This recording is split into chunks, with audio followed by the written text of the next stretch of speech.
Një rast i rënd dhe tronditës është duke u hetuar në Republikën Çeke, ku një grua 35 vjeçare dyshohet se ka vrarë foshnjën e saj të posalindur dhe më pas ka tentuar të fshijë gjurmët e krimit në një ngjarje që ka alarmuar autoritetet dhe opinionin publik.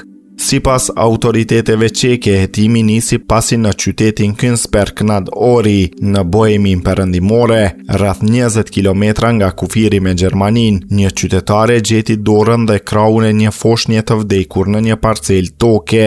Zbulimi me njëherë ka quar në një operacion të gjerë policor, gjatë të cilit forcat e rendit kontrolluan zonat të tëra përreth për fshirë kopshte dhe kontenjerë mbeturinash, por pa arritur fillimisht të gjenin pjesë të tjera të trupit. Pas hetimeve intenzive, policia ka arritur te një grua 35 vjeçare e cila jeton me partnerin e saj në shtëpinë e prindërve të tij. Ajo është arrestuar të premten dhe po hetohet në ndyshimin për vrasje, veçanërisht të rënd.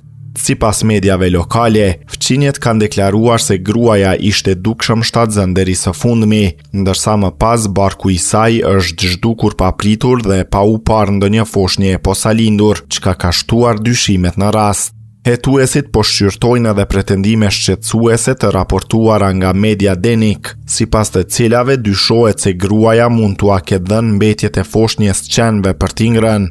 Megjithatë, kjo pistë nuk është konfirmuar zyrtarisht. Autoritetet çeke kanë mbërtëditur se hetimet janë në vazhdim dhe ende nuk është dhënë asnjë informacion zyrtar për motivin apo rrethanat e saktë të shtatzanisë, lindjes dhe vdekjes së foshnjës.